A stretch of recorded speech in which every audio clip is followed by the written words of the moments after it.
The Dershow. Decent people shouldn't be using the kind of language that incentivizes, encourages mentally unbalanced radicals to think that shooting at a presidential candidate is a good thing. But if you listen to MSNBC, and I rarely do, but I flip the channels, and there were some articles today documenting this, they are constantly comparing Donald Trump to Adolf Hitler. I've heard that from my own friends, people who won't talk to me, saying, oh, Trump's Hitler. Larry David basically has said that. Trump's Hitler and you're Goebbels.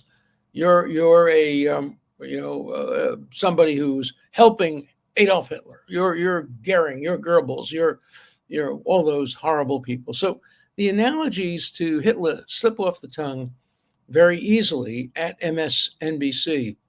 For me, the big surprise is that my former colleague, Professor Lawrence Tribe, who was a university professor at Harvard, a very distinguished academic, he made comparisons between Donald Trump and Hitler. Oh, he said his speaking style, his hand gestures, all of that reminded him, and then he said, well, I didn't mean to really compare him to Hitler. I'm just comparing him to Hitler, his hand styles.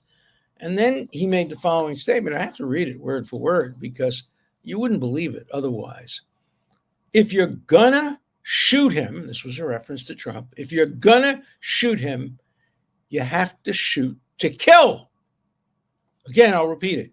If you're going to shoot him, you have to shoot to kill. Now, Tribe, of course, withdrew it and explained it. And he said, I didn't mean literally shoot him. I meant in the context of impeachment. If you're going to impeach him, you only get one shot. Well, he got two shots. But that's what he was talking about. Hey, maybe that's what he meant. Maybe that's the way a person like me might even interpret it. But how is a person who is disturbed and prone to violence, how is he going to react when a distinguished professor of constitutional law says, literally, if you're going to shoot him, you have to shoot to kill? He's going to take that literally. He's going to want to take it literally. He's going to want to believe that somebody like Professor Tribe is actually urging him in his demented state. I'm talking about the killer, not Larry Tribe. In his demented state, to take him literally. If you're going to shoot him, you got to shoot to kill. It was outrageous for Tribe to make a statement like that, even if he didn't mean it. Watch what you're saying. You're supposed to be an intelligent person. You're supposed to understand human nature and human conduct. You don't say things like that. And you don't allow people to listen to words like kill and shoot, even if you meant it in a different context. It referred to President Trump.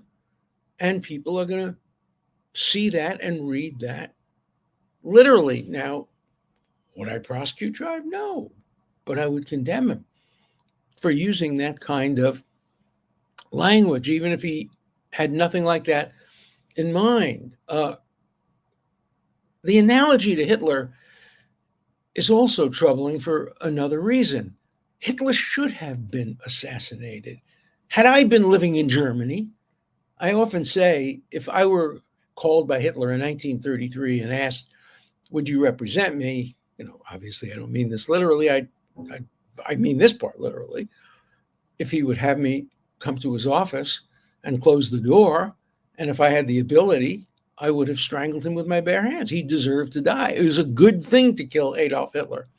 And in fact, people who try to kill Adolf Hitler were honored for it. Most of them were killed, but they were honored for trying to kill Adolf Hitler. Donald Trump is not Adolf Hitler. And it would be wrong. And nobody would be honored. Nobody should be honored for trying to kill him. Oh, if one of these alleged assassins succeeded, they would be honored in some quarters by some people. Indeed, this attempted assassin had a video camera because he thought if he put it on film, people would applaud him for killing this Adolf Hitler character in the United States.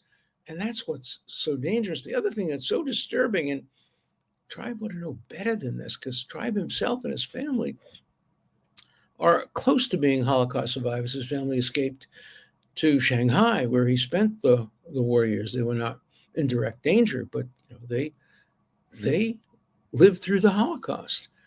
The idea that you say that Trump is Hitler is a form of Holocaust denial, or at least a form of Holocaust minimization. If all that happened to the 6 million Jews is what's happening today to, say, immigrants who are being deported, the best thing that could have happened to Jews is if they had been deported. They were dying to be deported. Instead of being deported, they died. And but to say that Trump is Hitler, Trump doesn't have gas chambers or concentration camps or killing squads. So to make that comparison is to suggest that Hitler didn't have gas chambers and didn't have killing squad and didn't have the Einsatzgruppen and didn't have the stormtroopers. And of course they did.